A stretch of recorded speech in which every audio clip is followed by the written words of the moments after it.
kacang hijau. Tahu kan kacang hijau? Orang Saudi bilang kacang hijau. Itu bayar 1,2 M. Tapi yang dipandang orang tua apa? Nanti anakku jadi jenderal lah, anakku punya pangkat, bayar 1,2. Tapi kan nggak dia lihat akhiratnya kan? Ar-Rashi wal Murtashi binar, menyogok dan yang disogok, penyogok dan yang disogok dalam neraka. Karena apa? Karena yang dilihat layar dunia. Anak jadi dokter, dia hidupnya senang. Anak jadi insinyur, dia hidupnya tenang. Karena apa? Yang diajarkan adalah materi. Tapi ternyata di belakang itu kan ada tirainya Allah Subhanahu wa Ta'ala. Ya, seandainya kau sabar kemarin, tidak usah menyogok. Anakmu ini sudah kusiapkan di Lauhil Mahfuz. Dia itu tertulis sebagai seorang ilmuwan yang nanti bisa membuat kendaraan yang bisa terbang. Bisa jadi seperti itu. Karena apa? Karena terburu-buru memutuskan tindakan dunia tanpa melihat kampung akhirat. Semua diputuskan berdasarkan keputusan dunia semata. Gak pernah diajak anak itu pandang kampung akhirat. Nah, Baba kamu mau jadi dokter, tapi kamu jadi dokter jangan yang menyembah materi. Ya, nanti kalau ada orang cari relawan butuh dokter, pergi nak. Ya, kalau ada orang susah bilang gak ada punya uang, itu beras kamu di dapur, ikan kamu di dapur, kasih, bawa dia pulang. Kalau dia bilang Pak Dokter saya mau cari obat batuk, ini bawa hasil panen, ambil. Mana ada orang tua begitu? Orang tua dokter supaya hidup kamu senang, ya. Nanti kalau kamu senang, Baba senang. Dia senang pergi dia keluar negeri, ya. 5 kali Lebaran dia nggak pulang-pulang, kalah Bang Toyib. Intinya, dan ini diingatkan oleh Allah, kan nggak mungkin Nabi Khidir itu dengan ilmu yang tiga hal itu aja yang Allah buka dari ilmu Lauhil Mahfuz itu, yang tercatat, yang terjaga itu 3 hal aja. Membocorkan kapal, kemudian membunuh anak kecil itu, sama menaikkan dinding yang roboh. 3 hal itu aja yang dikasih tahu kepada Nabi Khidir. Setelah itu Nabi Khidir, Allahu a'lam, nggak tahu lagi kita kisahnya. Apakah diberitahu lagi tidak 3 rahasia atau rahasia-rahasia di Lauhil Mahfuz. Yang terpenting dari kita, apa gunanya hal itu disampaikan kepada Rasulullah? Apa gunanya disampaikan kepada kita, kita baca? Setiap ayat Al-Quran yang diturunkan itu ada hikmahnya untuk umat Nabi Muhammad. Bukan hanya sekedar kisah-kisah pengantar tidur, bukan. Menunjukkan apa itu tadi? Ketika melihat dunia, pandang-pandang akhirat, kata orang tua dulu. Ketika memutuskan dunia, ya, ketika mengambil dunia, ingat-ingat kampung akhirat. Karena di sanalah nanti kamu akan kembali lama, kekal. Maksudnya apa? Kata Nabi Khidir, Musa jangan terburu-buru, ya. Aku ini bawa ilmu dari Allah.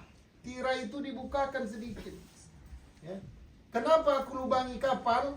Karena di dermaga ada raja yang zalim, suka mengambil kapal-kapal yang bagus, ya. Jangan semua jadi umum. Satu, kuliahkan ke Al-Azhar. Nanti kalau ada adik ipar sama kakak ipar berantem, dia bisa menengahi, dia bisa kasih nasihat. Kalau ada nanti urusan warisan, dia bisa yang menjadi konsultannya. Hemat, nggak perlu panggil ustaz lagi. Tiap keluarga ada satu ustaz, ya kan? Tidak semuanya dia berangkat ke umum, misalkan begitu. Kemudian, kenapa kau bunuh itu? Allah kasih tahu dia kalau besar nanti bisa buat orang tuanya kafir, terganggu keimanannya. Nanti Allah kasih dia yang baru, seorang anak yang saleh, karena 2 orang tuanya ini adalah orang beriman. Balasan orang beriman, gak ridha Allah, dia diganggu imannya walaupun oleh anaknya. Jangankan orang lain, anaknya yang mengganggu keimanannya saja Allah nggak ridha. Wa kana abuhuma mu'minaini, karena Wa kana abuhu mu'minai, karena ayahnya adalah karena ayah ibunya adalah orang beriman. Ya, ganti anaknya. Kalau bahaya untuk dirinya, nggak ridho orang. Jadi kita pertama cukup beriman. Maka Allah jauhkan nanti kita dari cobaan-cobaan besar.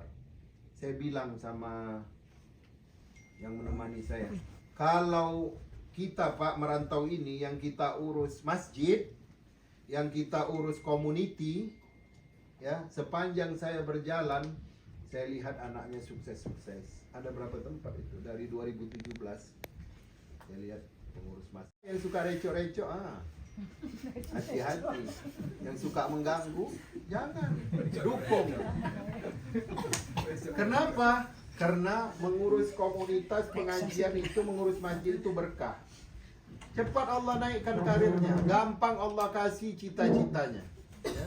Jadi kalau ada pengajian, saya mau jadi pengurus. Kalau ada ustaz, saya yang jemput. Gitu. Kalau ini ada seminggu ustaz di sini, rumah saya yang pertama ya Pak, pembukaan. Kalau bisa dibilang jangan bawa makanan, semua dari saya. Tidak akan miskin. Malah Allah kembangkan barokah. Saya memang lihat Bu, dari west ke east itu, di atas sana, di kanan. Ya.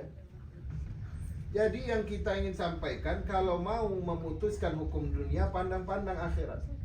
Tadi ya kan, Allah aja nggak ridha dia diganggu keimanannya oleh anaknya. Kata, perintahkan pada Khidir, ya, ganti disuruh lenyapkan, Allah akan datangkan kepadanya anak yang soleh.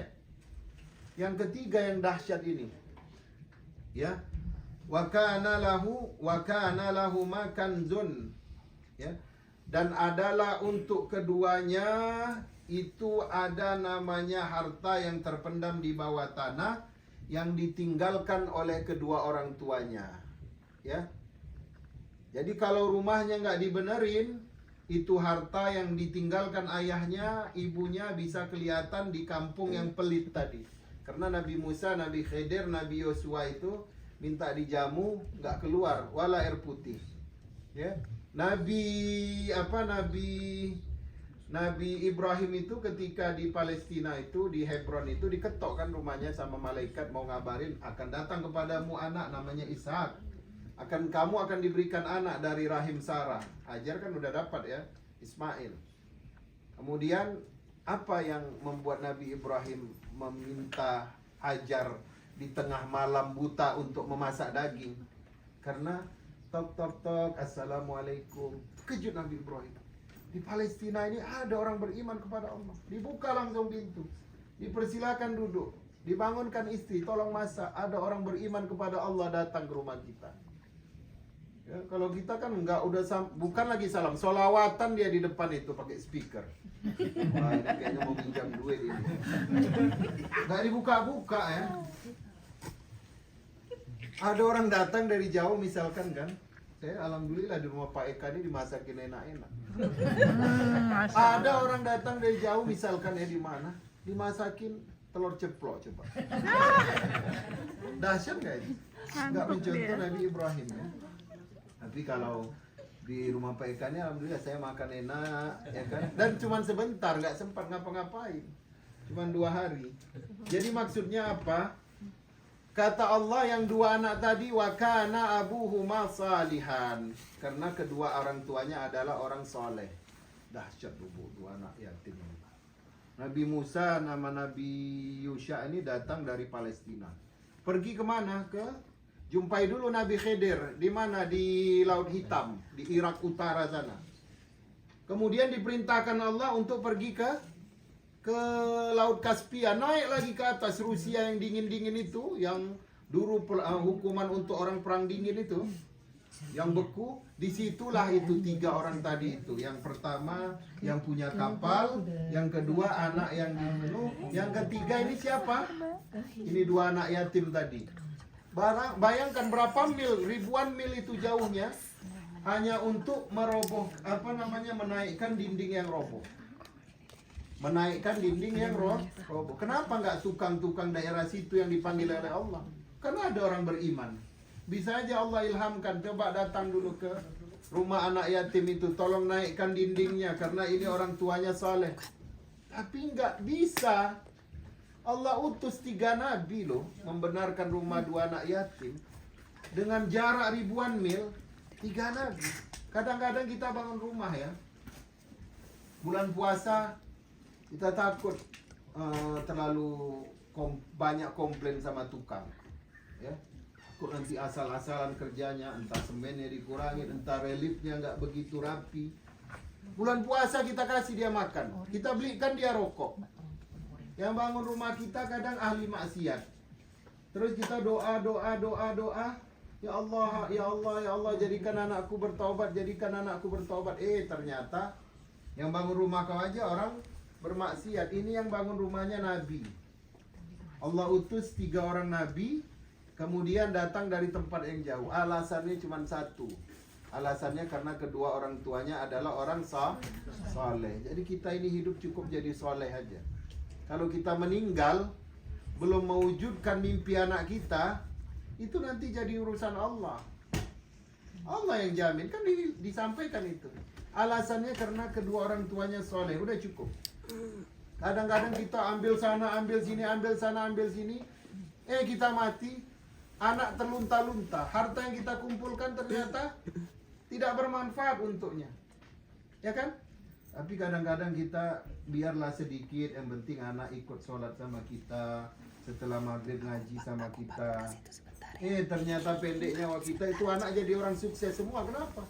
Karena dalam jaminan Allah, orang tuanya dulu soleh. Mungkin itu saja ya Bu ya. Mudah-mudahan Allah senantiasa menjaga kita, selalu menyelamatkan hati kita dari kesombongan, dari memandang rendah orang lain, dari menimbulkan perpecahan, kemudian dari sifat-sifat hasad dan dengki. Dan Allah menjadikan hati kita selamat, selalu mencontoh kepada kehidupan Rasulullah dan selalu berlandaskan kepada Al-Quran. Ya. Mungkin sampai di sini dulu. Ya, saya kembalikan kepada pembawa acara. Jazakallah khair Pak Ustadz atas ilmunya, warna waktunya. Kita ingin mendengar lebih lagi, cuma waktunya tight sekali sebenarnya. Yang di highlight, semoga kita semangat berjamaah agar tidak masuk surga sendirian Pak Ustadz. Sama-sama, dan juga kita semoga semua menjadi orang tua yang soleh, soleha, begitu pun anak-anak kita. Dan juga semoga kita mempunyai hati yang qalbun soleh, hati yang selamat. Amin. Sibuk 24 jam, mungkin zikirnya pun bukan subhanallah, subhanallah, subhanallah lagi. Apa zikirnya? Dolar. Ada orang kerja 24 jam, malam dia jaga anak sindrom dari jam 11 sampai jam 6. Tidur ibu itu digaji. Habis dari situ istirahat sebentar ke rumah, masak untuk suami anak, pergi lagi di sekolah. Habis di sekolah kerja ke rumah, ke tempat yang punya sekolah, jaga anaknya sampai sore. Ya. Dari sore itu pulang ke rumah bentar, nanti pergi lagi jaga anak sindrom. Hampir 22 jam kerja. Kan di Amerika biasa ya. Yang penting badan kuat, ya. Part time malam pun bisa kita buat. Cuman apa? Apakah seperti itu? Kan enggak. Enggak ada orang yang mengatakan dirinya sibuk sehingga tidak sempat membaca Al-Quran. Orang yang bersahabat dengan Al-Quran nanti ketika dibukakan pintu alam barzahnya, setelah dihancurkan, kemudian dibangkitkan, maka yang membukanya itu adalah seorang anak muda berwajah pucat. Kemudian orang itu bertanya, kamu siapa? Kata ahli kubur. Kamu gak kenal aku adalah bacaan Al-Quranmu yang membuat kamu haus di siang hari dan menahan ngantuk di malam hari. Kemudian innal Qur'an al-fajri kana masyhuda. Sungguhnya bacaan Al-Quran nanti di waktu fajar itu akan menjadi saksi. Masyhuda itu bukan hanya saksi di hari kiamat, tapi saksi di alam barzah ketika malaikat mungkar mau bertanya soal kubur. Semua amalan akan dicampakkan, akan dihentakkan oleh malaikat mungkar. Kenapa? Kalian nanti ada masanya. Datang ibadah sholat pahalanya dari kepala. Ini sahabatku, dia tidak pernah melalaikan waktu sholat. Oke, fine. Tapi sekarang bukan waktumu. Ya, nanti ada penimbangan, ada penghitungan. Datang dari sebelah Ramadan, pahala dari puasa Ramadan. Ini kata Syekh Mutawali Syarawi. Kata malaikat mungkar, ini lagi. Ya, udah. Nanti kalian ada waktunya. Go ahead. Gitu. Maksudnya ada. Pergi balik. Datang dari sebelah kiri pahala zakatnya. Sama. Kalian sudah diberikan kesempatan oleh Allah membelanya nanti ketika di padang mahsyar. Datang dari kaki amal saleh. Sama dicampakkan juga oleh malaikat mungkar. Nanti, tapi dia harus ditanya di dalam kuburnya. Kemudian datanglah pahala membaca Al-Quran, mentadabburi Al-Quran dari mulutnya. Dia bilang ini sahabatku. Ya, ini adalah sahabatnya Al-Quran. Maka malaikat mungkar disitulah mengatakan, kapan dia baca? Pada waktu fajar, pada waktu subuh. Sebelum subuh, sepertiga malam itu kalau yang bisa bangun baca Al-Quran sambil sholat, bagus. Atau dia nggak bisa baca Al-Quran, capek kakinya kan, baru nyetir perjalanan jauh malam, dia bangun aja. Dia baca Quran sambil duduk, nggak masalah. Karena bacaan Al-Quran di waktu fajar itu nanti yang bisa menolak pertanyaan atau soal kubur dari malaikat mungkar. Ya, hanya bacaan Quran waktu subuh. Sebelum waktu subuh. Sebelum subuh. Sepertiga malam. Boleh dengan sholat qiyamul lail, boleh dengan membaca. Mungkin dia capek qiyamul lail. Udah dia duduk aja nunggu azan, dia baca Quran. Jadi kalau kita bilang saya mau ngambil pahala baca Al-Quran dari mendengar saja, itu namanya sombong itu. Mana ada orang mau dapat jadi sahabat Quran cuman mendengar saja. Memang mendengar saja kita udah dapat pahala. Tapi kan nggak sama pahala yang membaca dengan orang yang mendengar. Nggak sama pahala orang yang membaca dengan orang yang memahami maknanya. Gak sama pahala yang membaca, memahami maknanya sama dia tadabburi. Gak sama pahalanya dengan orang yang dia nanti belajar ulumul Qur'annya, ilmu-ilmu Al-Quran, tafsirnya, asbabun nuzulnya. Ada dari mana itu ya? Dari Amerika ini, bapak itu udah pensiun masa 63. Pergi ke Al-Azhar. Dia ambil course bahasa Arab selama 6 bulan, habis itu dia pagi dia course sampai jam 12, jam 1. Ba'da asar dia itu talaki, ngaji duduk sama imam-imam di masjid. Kenapa Pak? Apa yang memotivasi Bapak setelah masa pensiun ini belajar Al-Quran? Karena ada ustadz yang bilang gak sama Pak Ustadz pahala orang yang mendengar sama yang membaca. Terus gak sama juga pahala yang membaca dengan orang yang memahami maknanya. Terus lebih lagi pahala orang yang tadabbur. Terus yang paling baik itu yang dia belajar apa tujuan dari Al-Quran itu. Itu yang memotivasi dia. Ngajar umur cucu udah besar-besar. Dia berdua sama istrinya. Ya tentulah masa mudanya sudah inilah termanajemen, perencanaan, menjaga waktu Allah dengan baik ya, waktu sholat. Maka Allah timbulkan. Kalau Bapak Ibu ini bisa jadi nanti begitu. Nah kan dolar-dolar berserakan ya di pinggir pinggang ini. Rumah cucu anak itu udah keluar semua. Ngapain kita di rumah berdua-dua coba? Ya, ngapain di rumah? Bagus kita ke Mesir sana. Oh belajar bahasa Arab kita mah. Habis itu apa? Nanti kita belajar sorenya apa tafsir atau belajar hadis sama imam-imam di masjid. Banyak begitu. Orang Yaman rata-rata begitu Bu, udah selesai pensiun ke Mesir. Dari mana? Amerika. Karena apa? Katanya ada teman saya orang Yaman di Kanada itu, dia bilang, Marjuan katanya di Kanada ini dua aja katanya, kalau udah pensiun nggak kerja, nunggu dua hal aja. Kalau nggak nunggu cucu datang weekend, ya nunggu malaikat maut datang. Dia nggak mau nunggu malaikat maut, dia pergi belajar ke Mesir. Terus yang tadi anak perempuan itu dapat setengah harta kalau dia tunggal. tunggal anak setengah Setengah harta. lagi kemana? Saya udah yatim. Istri berapa dapat? Enam. Seperdelapan. Kalau ada, kalau tidak ada anak, Enam. seperempat. Sisanya ke siapa nih, Pak? Ya kasih dulu hak ibunya seperdelapan. Nah, kalau nggak ada ibu, udah nggak ada ibu umpamanya. Jadi cuma anak, cuma satu anak sama saya. Setengah harta. IRS. Ibu siapanya? Kalau sama saya kenapa? Saya mamanya, suami saya nggak punya ibu, mamanya. Udah gitu ini ibu saya di Indonesia, kalau cuma saya sama anak saya itu yang seperdelapan itu. Harta siapa? Harta ibunya. Harta suami. Seperdelapannya buat istri. Seperdelapan buat Kasih dulu istri seperdelapan, sisanya dibagi dua, setengah ambil Nah, anak perempuan. terus yang sisanya? Misalkan harta 50 juta, Iya. diambil seperdelapan berapa? 5 kali 4, Buat 100 saja. Iya, nah 100.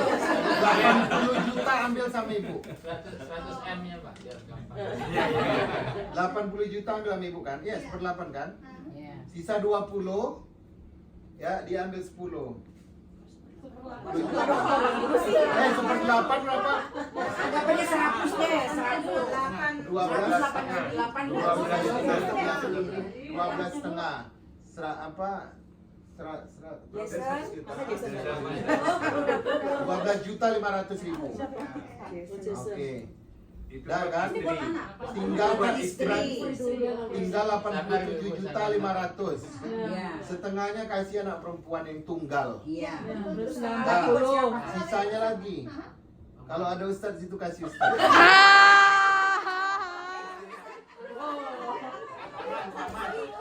Kalau kita mau kasih, oh semuanya buat lu aja deh. Gitu.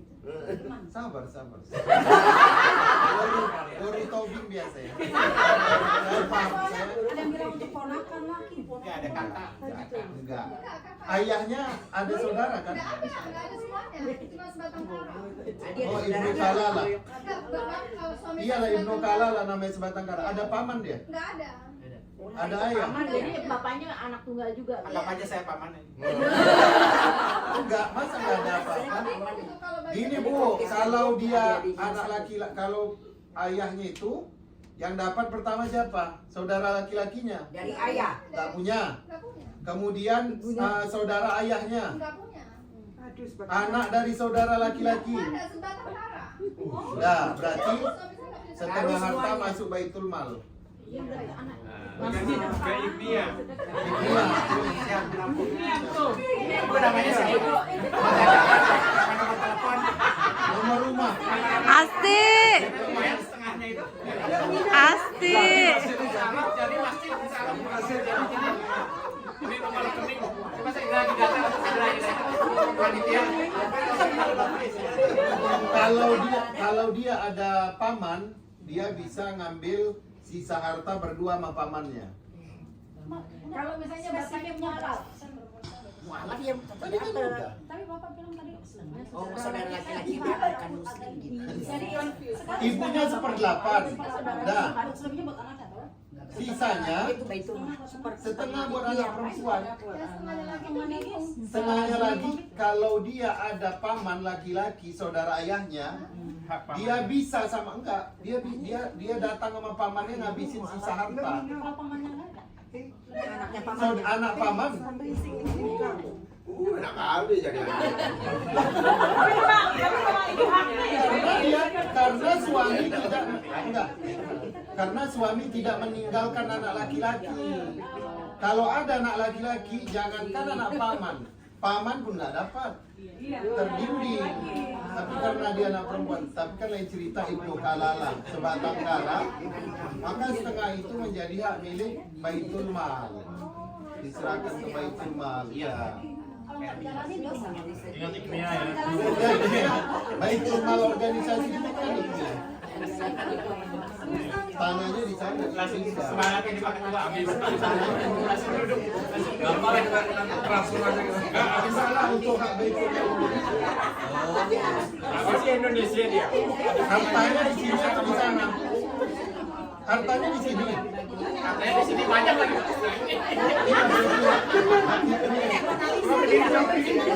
Sudah terdaftar. Sudah terdaftar ya. Coba siap-siap Pak. Nah, jadi begitu ya.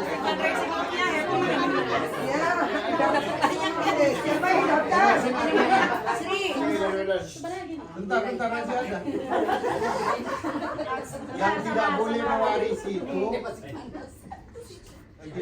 mewarisi itu, kalau dia membunuh. Dia racun, nauzubillah kan orang tuanya. Terus ketahuan bahwasanya anaknya yang meracun, terlihat CCTV kamera. Maka hakim langsung memutuskan anak tidak boleh menerima warisan, walaupun dia anak laki-laki. Kemudian yang tarkuddin, meninggalkan agama, ya murtad, dia nggak boleh lagi mewarisi dari ayahnya, karena orang kafir tidak boleh mewarisi dari orang muslim. Terus kalau misalkan ayahnya kafir, anaknya ahli warisnya muslim laki-laki, ahli warisnya laki-laki muslim, maka apa kalau anaknya laki-laki muslim nggak ngambil itu harta, ini harta dibawa ke gereja, maka dibolehkan anak laki-laki mengambil warisan dari ayahnya yang kafir. Bagaimana urusannya? Urusannya dari segi darah, bukan dari segi agama. Ambil, kalau misalkan ada orang tuanya yang kafir, dia ninggalin pabrik, ambil. Daripada pabrik itu diambil ke gereja. Ustaz, maaf, ini jadi berlanjut. Kalau misalnya ini kalau bapaknya kafir, Bapaknya apa? kalau bapaknya kafir, terus kalau misalnya yang meninggal bapaknya itu bunuh diri misalnya, itu si anak istri yang dalam tanda kutip soleh-solehah itu Berhak atas warisan. masih berhak. Kalau dia maslahatnya untuk agama, daripada diambil sama gereja, harus diambil. Karena itu tadi, warisnya itu dari darah, bukan agama. Kalau suami anak Kalau suami saya nikah. Kalau suami saya kafir mungkin. Didorong sama ini.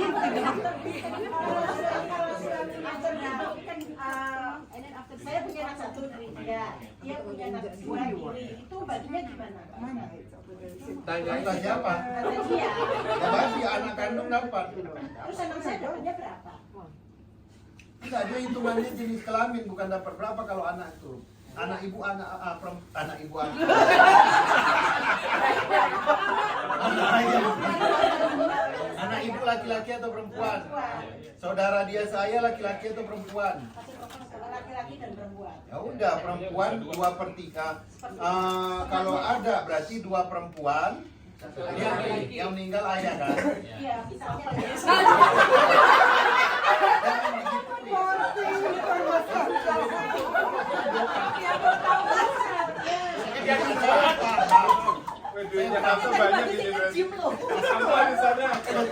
Saya paham. Maksudnya begini, udah. Berarti mereka saudara kandung. Kalau seayah itu kandung namanya, Bu. Kalau seibu dia saudara seibu.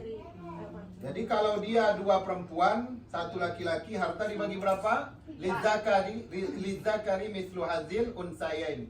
Bagian laki-laki 2 kali bagian perempuan. Berarti harta dibagi berapa?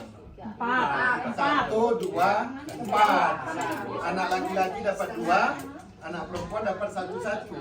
Itu setelah dipotong setelah buat istri. Ya, betul lah. Kalau istrinya 1. Kalau Kalau saya satu ya, kedua gimana? Istrinya gimana Pak Ustaz? 8 bagi-bagi. Oh, 1/8 bagi 2 lagi. Ya. Ya. Kan bagi 2 lain. Pertanyaan Pak Ustaz, soalnya misalkan ada bapaknya itu sebelum meninggal, dia nulis surat wasiat dipukul rata, cemana jadinya?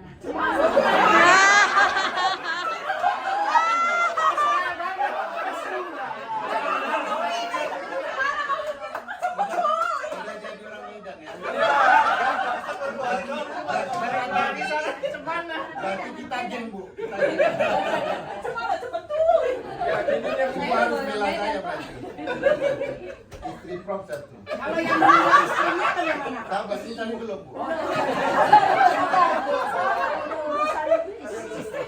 Kalau wasiat itu dalam aturan fikih tidak boleh lebih dari 1/3. Yang kedua, wasiat tidak boleh diberikan kepada ahli waris. Mana boleh wasiat kepada ahli waris? Pak Eka dapat harta kan, ahli waris, nggak boleh dapat wasiat. Wasiat itu yang bukan ahli waris. Habis deh. Berarti hukumnya dia di sini nggak berlaku. Ikut hukum di sini, Ibu. Hartanya di sini ikut hukum sini. Karena Jadi sebelum meninggal dikasihin. kecuali Jadi biar istrinya dapat harta itu banyak, tak terdaftar, nih hadiah. bisa Sebelum nanti dibagi kena hukum tanpa Islam gitu. notaris. Ya. Jangan diwasiat, jangan ditunggu wasiat, udah dikasih.